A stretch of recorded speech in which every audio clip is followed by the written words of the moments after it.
Bonjour. Alors pourquoi Napoléon a perdu la bataille de Waterloo? Pour plusieurs raisons. Je ne vais pas toutes vous les évoquer. Il y en a certaines qui sont connues, d'autres qui ne sont pas connues.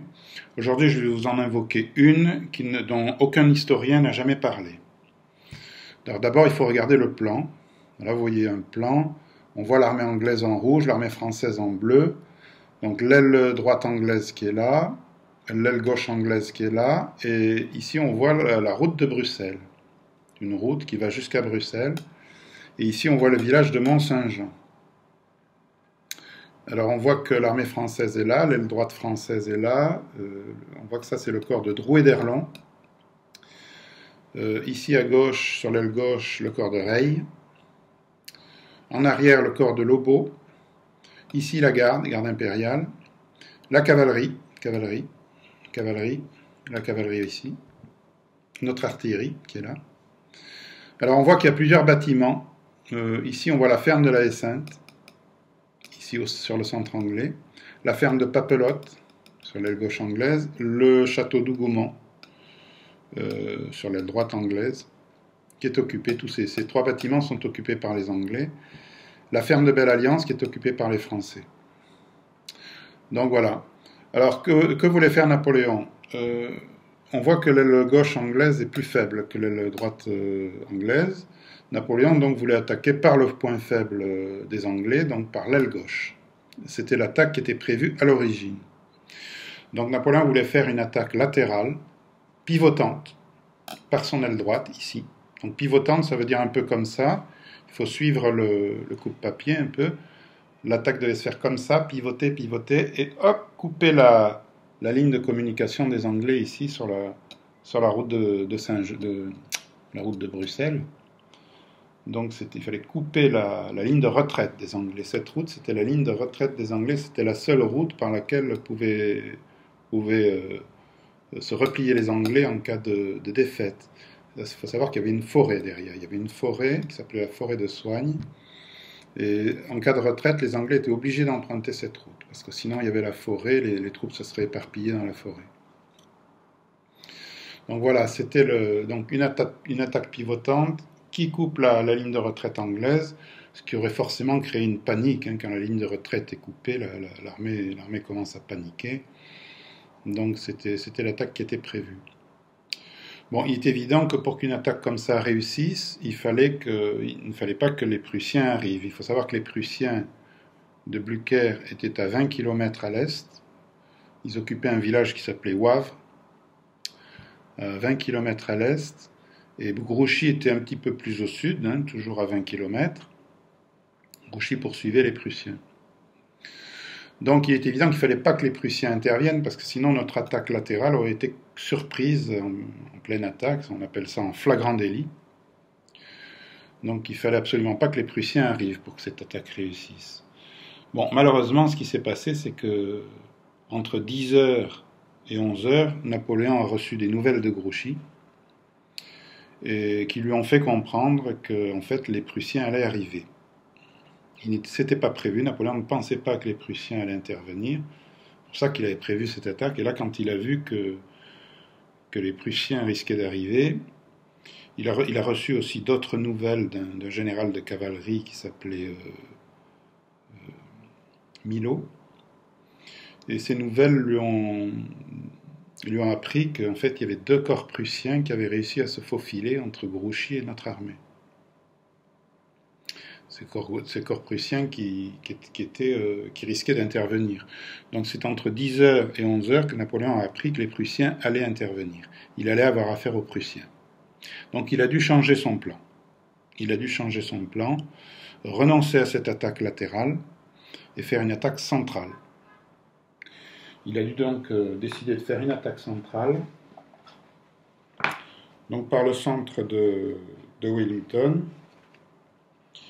Et donc quand on lit ses ordres, il a dicté des ordres. À 11h, Napoléon a dicté des ordres. Et alors quand on lit ses ordres, on s'aperçoit que il est écrit « L'attaque commencera pour s'emparer du village de Mont-Saint-Jean, ici, qui est à l'intersection des routes, n'est-ce pas ? Et il écrit aussi, le comte d'Erlon commencera, alors comte d'Erlon c'est lui, c'est celui qui fait l'attaque, le comte d'Erlon commencera son attaque en portant en avant sa division de gauche, celle-là. Donc on attaque par la gauche de Drouet d'Erlon, c'était ça qui était prévu. Or, en regardant les archives, on s'est aperçu, on a retrouvé l'original de cet ordre, et on s'est aperçu qu'il était écrit, Ney avait écrit en marge dans cet ordre, Ney avait écrit « Le comte d'Erlon comprendra que c'est par la gauche que l'attaque commencera au lieu de la droite. » La gauche au lieu de la droite. La droite, c'était là. Donc on s'aperçoit que Ney, en fait, n'a pas bien compris ce plan. Ney a compris qu'il fallait attaquer par la gauche de notre armée au lieu de la droite. Alors qu'en fait, c'était par la gauche de Drouet d'Erlon qu'il fallait attaquer. Et effectivement, on s'aperçoit qu'à partir de 4 heures, quand les attaques ont été dirigées par Ney, Ney les a toutes dirigées sur l'aile droite anglaise, par la gauche de notre armée. Toutes les attaques ont eu lieu ici. La ferme n'a pas été attaquée. La ferme de la Haie-Sainte a été négligée. Entre 4 heures et 6 heures, toutes les attaques ont eu lieu dans ce secteur-là, c'est-à-dire sur le point fort anglais. L'aile droite anglaise, c'était le point fort anglais. Le point faible, c'était l'aile gauche. C'est par là que Napoléon voulait attaquer à l'origine. Ney a concentré toutes ses attaques sur le point fort des Anglais. Ces attaques n'ont eu aucun effet. Ney a épuisé notre cavalerie et notre infanterie à attaquer dans ce secteur. Et malheureusement, Napoléon ne s'est pas aperçu de ça. Il ne s'en a aperçu que trop tard. Il s'en est aperçu à 6 heures. Napoléon s'est aperçu à 6 heures que Ney n'avait pas compris ses ordres.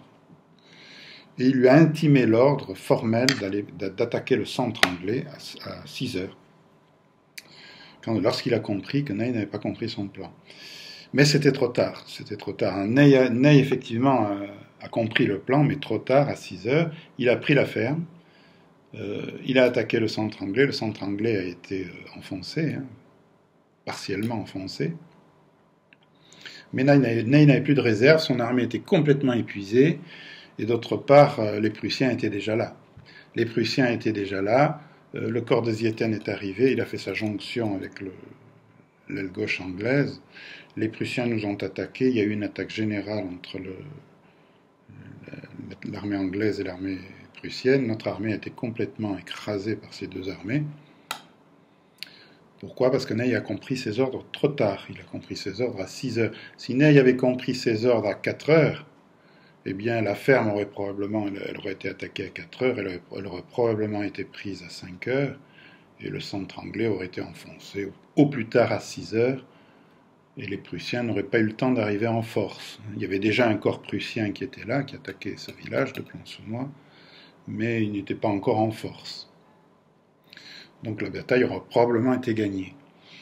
Voilà, c'est une des raisons pour lesquelles cette bataille a été perdue. Il y en a d'autres, dont les historiens n'ont pas parlé, et je les évoque dans mon livre. Alors mon livre, il est là. Ce livre, vous pouvez le trouver sur Amazon. Et c'est un livre qui est sourcé. Il a été fait à partir d'une centaine d'ouvrages. Et il y a 250 annotations environ. C'est un livre dont tout est sourcé, tout est bien expliqué. Il y a des cartes, il y a des plans, il y a tout ce qu'il faut. Tout est clair, c'est clairement exprimé. Donc vous pouvez le trouver sur Amazon. Il existe en Kindle aussi. Voilà, je vous remercie de m'avoir écouté. Au revoir.